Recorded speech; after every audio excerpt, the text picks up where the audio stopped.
이번 시간에는 1편에 이어서 자유도 정의 2와 확률 변수 y에 대해서 알아봅니다. 1편에서 주어진 조건은 y평균 6 그리고 자유로운 값을 가지는 변수의 수는 3이라고 언급했습니다. 정의 1입니다. 주어진 조건 하에서 자유로운 값을 가지는 변수의 수입니다.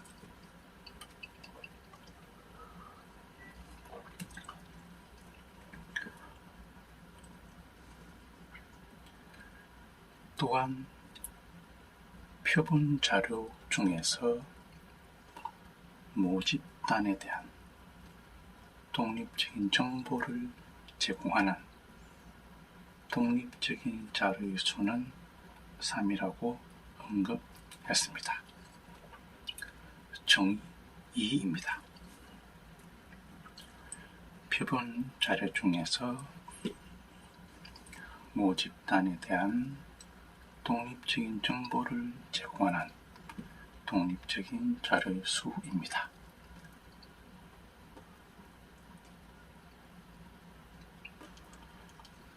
앞 시간에서는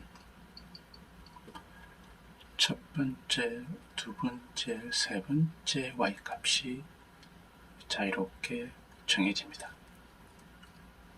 그러면 나머지 y값은 y평균 6에 맞춰야 하기 때문에 특정 값으로 정해진다고 언급했습니다.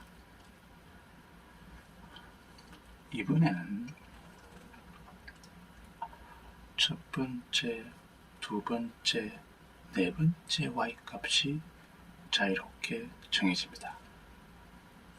그러면 나머지 y값은 y평균 6에 맞춰야 하기에 특정 값으로 정해집니다. 계속해서 이렇게 진행이 됩니다.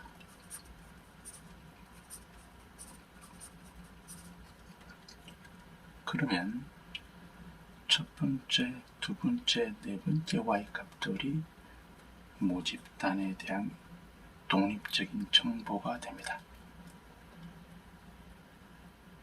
그리고 세 번째 y값들은 특정 값이고 종속됩니다.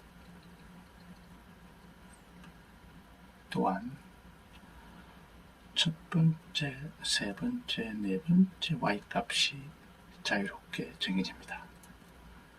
그럼 나머지 y값은 y평균 6에 맞춰야 하기에 특정 값으로 정해집니다. 역시 계속 이렇게 해서 진행이 됩니다.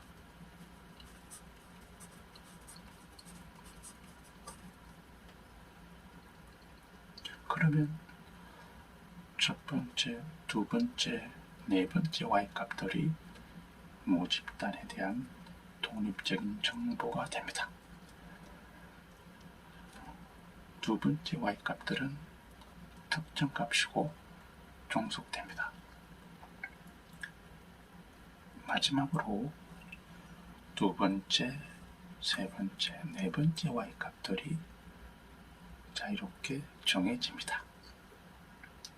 그러면 나머지 y값은 y평균 6에 맞춰야 하기에 특정 값으로 정해집니다.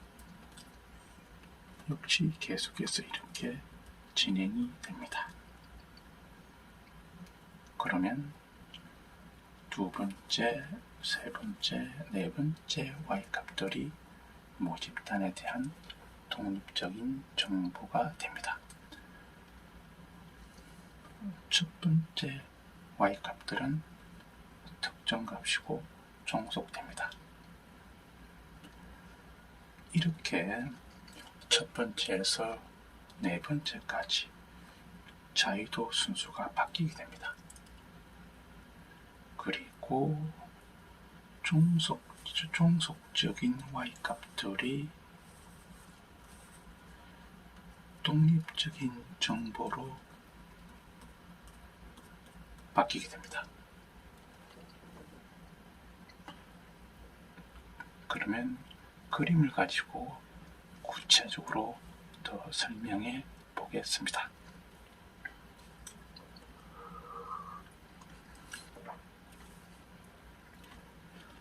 처음 그림에서 x 이퀄 8일 때 y 값들은 특정 값이고 종속적입니다. 임의의 값이 아닙니다. 여기에 해당되겠죠? 그러나 x 이퀄 8일 때 두 번째, 세 번째, 네 번째에서 y 값들은 확률 변수입니다. 임의 값입니다. 여기에 해당되겠죠? x 이퀄 8일 때 두 번째, 세 번째, 네 번째에서 y 값들은 모집단에 대한 독립적인 정보가 됩니다. 두 번째에서 x 이퀄 7일 때 y 값들은 특정 값이고 종속적입니다. 여기입니다. 임의의 값이 아닙니다.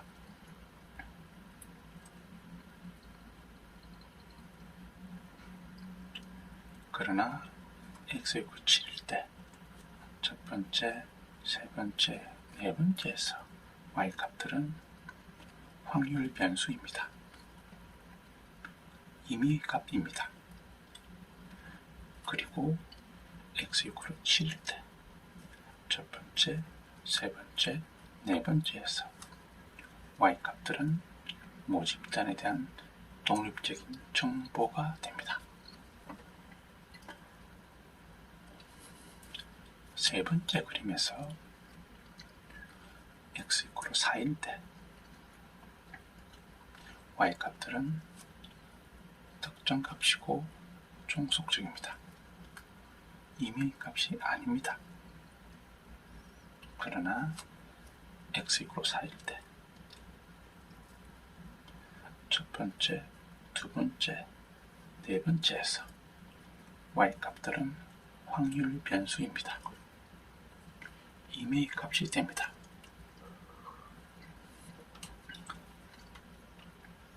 그리고 x 이퀄 4일 때 첫 번째, 두 번째, 네 번째 y 값들은 모집단에 대한 독립적인 정보가 됩니다. 마지막으로 네 번째에서 x 이퀄 1일 때 y 값들은 종속적이고 특정 값이 됩니다. 임의 값이 아닙니다. 그러나 첫 번째, 두 번째, 세 번째에서 x 이퀄 1일 때 y 값들은 확률 변수가 됩니다.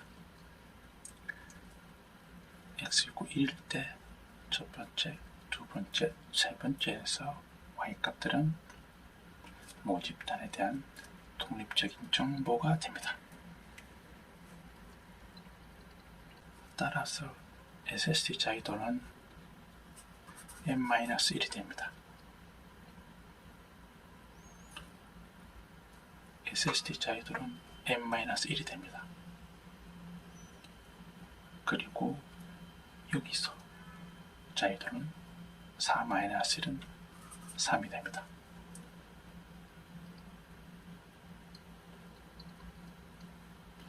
또 하나, 이러한 모집단에 대한 정보를 가지고 모집단 상태에 대한 통계적 추정을 할 수 있는 겁니다.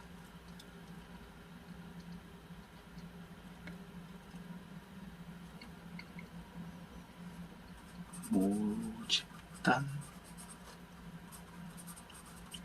상태에 대한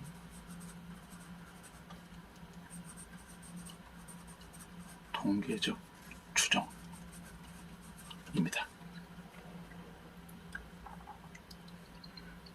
여기까지가 SST 자유도 N-1에 대한 설명이었습니다.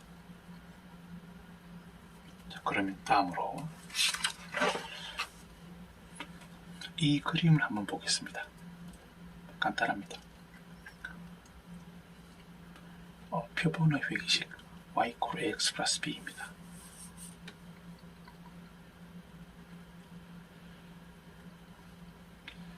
표본의 회기식 y = ax 플러스 b에서 SST, SSE, SSR이 나왔습니다. 한 번 더 말씀드립니다. 표본 회기식 y = ax 플러스 b에서 SST, SSE, SSR이 나왔습니다. SST는 간접값 마이너스 y 평균을 제곱한 합입니다. SSE는 간접값 마이너스 예측값을 제곱한 합입니다. SSR은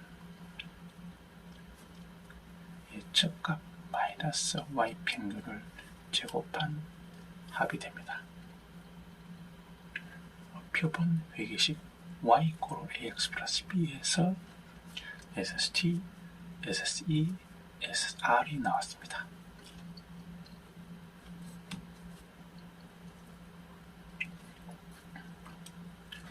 그러면 단순 회기 모형 y = ax 플러스 b 자유도를 알 필요가 있습니다.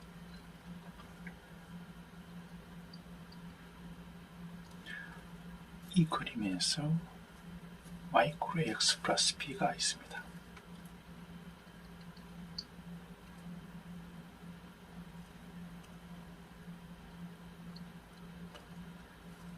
기울기 a와 절편 b가 자유롭게 변화하면 다양한 회기식이 구해집니다.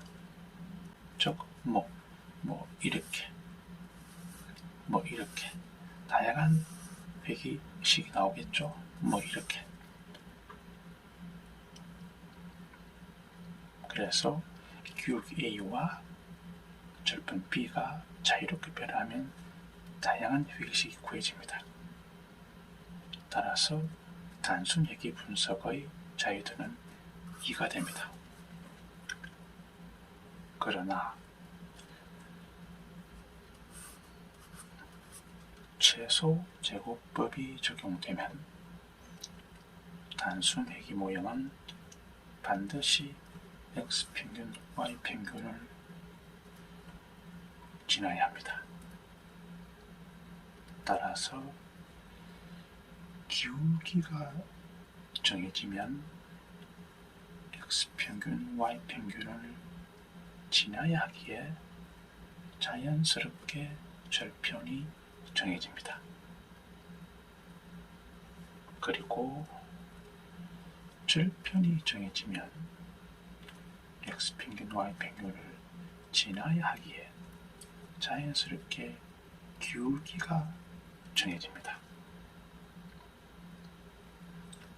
이렇게 최소 제곱법이 적용된 단순 회기 모형 자유도는 1입니다. 왜냐하면 최소 제곱법이 적용된 단순 회기 모형은 반드시 x평균, y평균을 지나야 합니다. 그러면 이 그림을 한번 보겠습니다. 이 그림에서 표본 회기식 y = x 플러스 b는 x평균, y평균을 지나갑니다. 즉, 이 그림은 최소 제곱법이 적용된 단순 회귀 모형 y = ax 플러스 b입니다. 바꾸어 말하면 최소 제곱법이 적용된 y = ax 플러스 b에서 SST, SSE, SSR이 나왔습니다. 한 번 더 말씀드립니다. 최소 제곱법이 적용된 y = ax 플러스 b에서 SST, SSE, SSR이 나왔습니다. 다음 시간에는 SSR 자유도 1을 알아봅니다.